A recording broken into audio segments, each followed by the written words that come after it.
Udah, nggak usah banyak-banyak komen. Tidak usah kita karena kita pintar ngomong, kita suka menjelek-jelekkan orang gitu, suka mengumpat orang. Jangan. Kata Rasul, cukup mau masuk surga, al-kafu anil aza, gak usah nyakiti orang. Dan memang mencari pemimpin itu bukan mencari Rasul. Kalau mencari Rasul itu ukurannya apa? Al-ismah, tidak ada dosanya. Tapi kalau mencari pemimpin yang aqrabuhum ilal maslahah, yaitu yang paling bisa kita harapkan, mudah-mudahan bisa mewujudkan maslahat, tapi tidak sempurna dia. Karena dia tidak sempurna, kita tidak boleh alergi. Kalau misalnya calon pemimpin yang kita dukung dikritik misalnya, ya, atau bahkan pemimpin yang sedang menjabat misalnya, baik dari bupati, gubernur, wali kota, presiden, tidak boleh alergi dikritik, ya, karena memang dia bukan seorang yang maksum, ya. Ada kurang lebihnya. Tetapi satu hal tentang mengkritik pemimpin dalam Islam, Ahlus Sunnah wal Jamaah secara khusus, ya, ini saya bicara Ahlus Sunnah wal Jamaah, saya tidak bicara tentang Syiah apalagi Khawarij, ya. Kalau Ahlus Sunnah wal Jamaah tentang menasihati pemimpin, itu semua sepakat, ijma' ulama Ahlus Sunnah wal Jamaah bahwa menasihati pemimpin tidak sama dengan menasihati orang biasa. Menasihati pemimpin itu dengan mendatanginya, menasihatinya secara langsung. Al-ikhtila bihi, khuz biyadihi wa kalimhu mubasyaratan. Pegang tangannya, bicara langsung. Tidak boleh dari atas mimbar kita menghujat pemimpin apalagi sebut namanya. Tidak ada dalam Ahlus Sunnah wal Jamaah, tidak ada dalam hadis begitu, bahkan dilarang. Kenapa? Mafsadahnya lebih besar daripada maslahatnya. Siapa yang membolehkan mengumpat pemimpin dari mimbar? Itu bukan Ahlus Sunnah wal Jamaah, itu Khawarij. Yang pada masa Imam Ali mereka pemberontak, mengkafirkan Imam Ali sampai kemudian dibunuh. Itulah mereka yang menghalalkan mengumpat pemimpin dari mimbar, menghujat, apalagi namanya disebut. Itu Khawarij, bukan Ahlus Sunnah.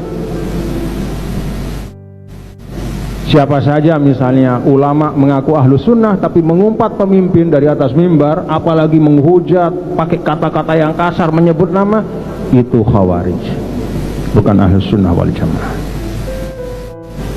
Termasuk itu mirip dengan Syiah, karena Syiah lah yang membolehkan untuk inqilab ala sultan, untuk revolusi menggulingkan dengan kekerasan. Itu Syiah, bukan Ahlus Sunnah. Ini saya sampaikan supaya jangan kita mengaku Ahlus Sunnah tapi kerjaan kita Khawarij. Jangan kita mengaku Ahlus Sunnah, benci Syiah, tapi perilaku politik kita seperti orang Syiah. Hati-hati. Ini kalam bil ilm, ya. Ini kita bicara ilmu, bukan bicara hawa nafsu, ya. Kalau bicara hawa nafsu ya masing-masing lah, tapi kita bicara ilmu. Silahkan baca semua kitab hadis, as-sihah, al-masanid, as-sunan, ziyadat, dan semua macam kitab-kitab sahihnya, sunannya, musnadnya, semua kitab hadis yang memuat jutaan hadis Nabi, cari di situ. Ada enggak Rasulullah SAW mengajarkan untuk amar ma'ruf nahi mungkar kepada pemimpin dengan cara yang kasar, dengan mengumpat di atas mimbar? Satu pun tidak akan kita jumpai. Karena itu ijma' ulama Ahlus Sunnah wal Jamaah bahwa nahi mungkar, ya, amar ma'ruf nahi mungkar kepada pemimpin itu beda caranya dibanding dengan yang biasa-biasa. Kenapa? Karena memang pemimpin itu ada kekhususannya di dalam pandangan Ahlus Sunnah wal Jamaah. Karena itu, bapak-bapak, saudara-saudara, menghadapi yang akan datang, jangan berlebihan lah, ya. Boleh beda-beda aspirasi, mau capres ini, capres itu, silahkan saja. Kan tidak ada juga ahli ijtihad di situ. Jadi pada doang istilahnya. Kalau dari sisi agama, ya, ini sama, setara. Silahkan, kalau sudah sama silahkan, mana mau dipilih. Saya punya pilihan, Anda punya pilihan, mungkin beda, mungkin sama, silahkan. Tapi jangan kemudian saling hujat, baik menghujat calon yang kita tidak sukai atau menghujat orang yang memilih calon yang tidak kita sukai. Jangan. Itu bukan ajaran Islam, ya. Ini saja ya, satu ilustrasi saja.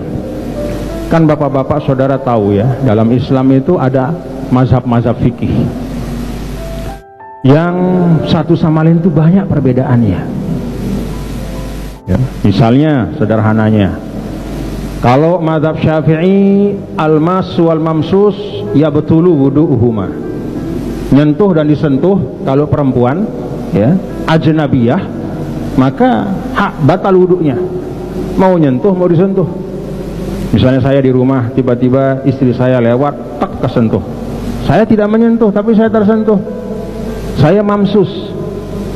Menurut pendapat yang rojih mazhab Syafi'i, ya saya batal walaupun tidak sengaja menyentuh. Mazhab Maliki tidak batal, mazhab Hanafi tidak batal juga, mazhab Hambali tidak batal ya. Ya sudah, masing-masing. Ketika masuk ke Masjidil Haram misalnya sholat, tidak ada pemeriksaan ente Syafi'i misalnya, ente Hanafi, tidak ada, udah masuk umat Islam semua. Allahu Akbar.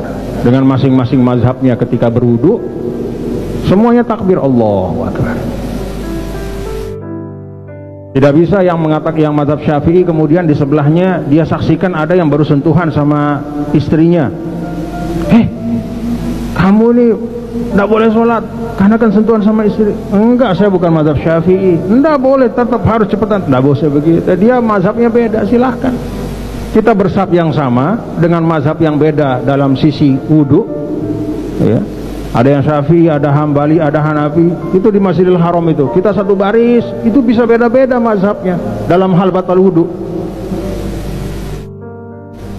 Tapi itu semua sah. Coba, dalam hal sholat saja diberikan ruang oleh Islam untuk kita bisa berbeda dalam masalah wudu. Hal-hal yang membatalkan wudu antar mazhab itu ada bedanya dan semuanya sah, tidak masalah. Kok dalam ibadah kita bisa saling berlapang dada, tidak marah-marahan? Kok dalam politik kita ngamuk-ngamukan? Memangnya mana yang lebih penting, politik apa sholat? Ya Allah, jangan-jangan mohon maaf sebagian dari kita sudah menjadikan politik sebagai agamanya.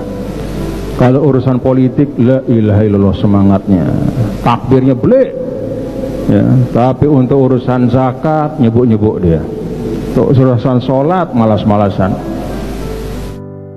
Ini yang menurut saya penting ya. Karena itu dari awal makanya ulama-ulama kita ini, perhatikan bapak-bapak, semua ulama Ahlus Sunnah wal Jamaah ajma'u ala annal imamah laisat minal usul, bahwa masalah kepemimpinan dan politik bukan pokok agama.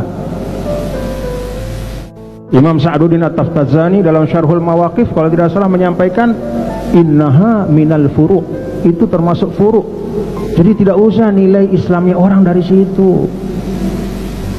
Ketika malaikat Jibril datang kepada Nabi, apa itu Islam? Kata Jibril, kan dijelasin sama Nabi, Islam itu syahadat, sholat, puasa, zakat, naik haji. Tidak ada mengatakan kepemimpinan, politik, tidak ada. Semua ulama Ahlus Sunnah itu tidak ada yang menjadikan politik itu jadi pokok untuk menentukan kriteria. Hanya Syiah yang mengatakan al-imamah minal usul. Kepemimpinan politik itu dalam arti kepemimpinan para imam-imam ya, keturunan dari Sayyidina Ali, itu minal usul. Siapa yang tidak percaya itu berarti kurang imannya. Itu Syiah. Jadi yang mengkaitkan politik sama iman itu Syiah, bukan Ahlus Sunnah. Jangan kita gampang-gampang terprovokasi, akhirnya saling marah, ribut, saling umpat, saling hujat. Kenal ndek, kenal sama calon-calon itu? Ada yang kenal nggak itu? Ada yang kenal sama calon-calon itu? Pribadi maksudnya, kenal, pernah jumpa, duduk bersama, makan bersama.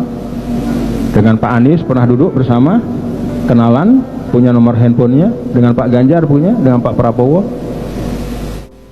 Ilaha illallah. Mungkin dari semua yang di sini cuma saya mungkin yang punya nomor telepon beliau bertiga itu, yang pernah duduk bersama. Mas Anies itu pernah sama-sama makan siang di rumah saya di Pancor. Sahabat saya. Mas Ganjar juga saya kenal lama. Biasa, Pak Prabowo juga kenal lama. Agus Hida sini dikenal, adokang da diri demer dekenal lalu. Jadi sudah jamak-jamak lah ya, nggak usah ini ya. Jadi biasa-biasa kita.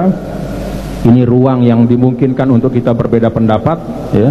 Ingat sekali lagi ilustrasi saya di dalam hal wudu, sholat.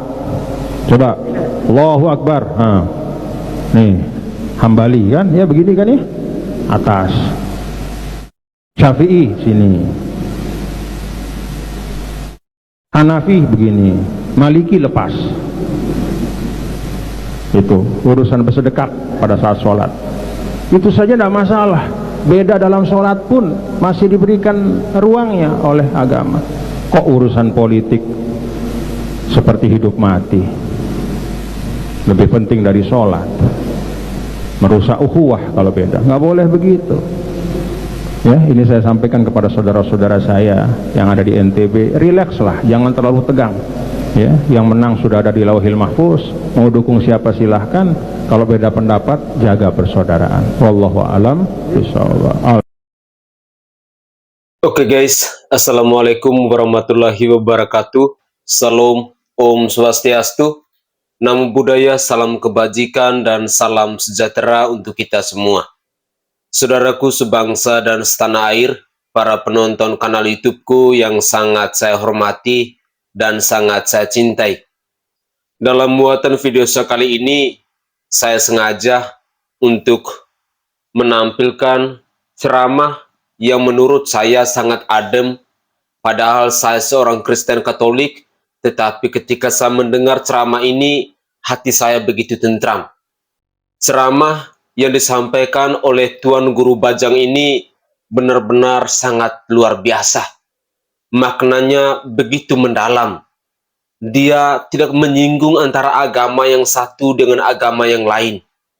Dan contoh-contoh ceramah seperti inilah yang patut kita apresiasi, yang patut kita banggakan.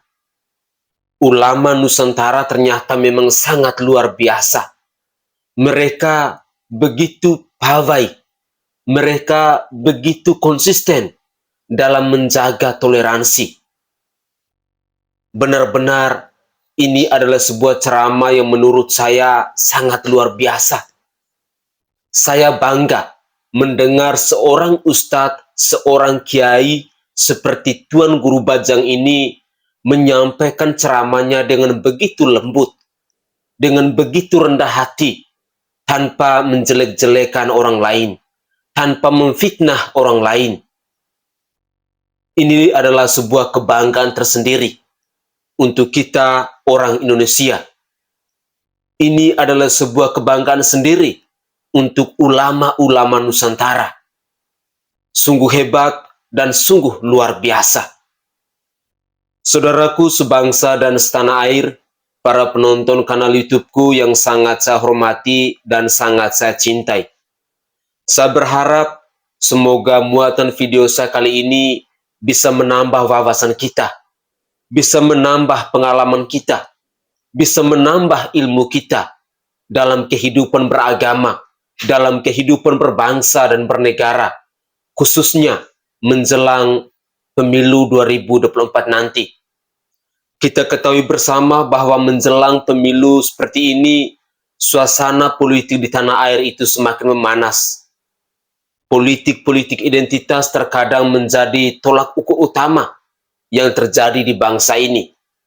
Oleh karena itu, saya berharap semoga dengan ceramah yang disampaikan oleh Tuan Guru Bajang tadi bisa menyadarkan kita, bisa membangkitkan kita untuk menjaga keutuhan negara kesatuan Republik Indonesia ini.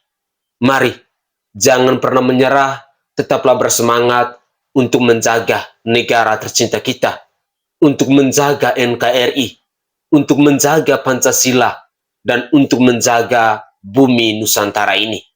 Saya Sainai dari Provinsi Nusa Tenggara Timur, saatnya rakyat jelata harus berani untuk bersuara.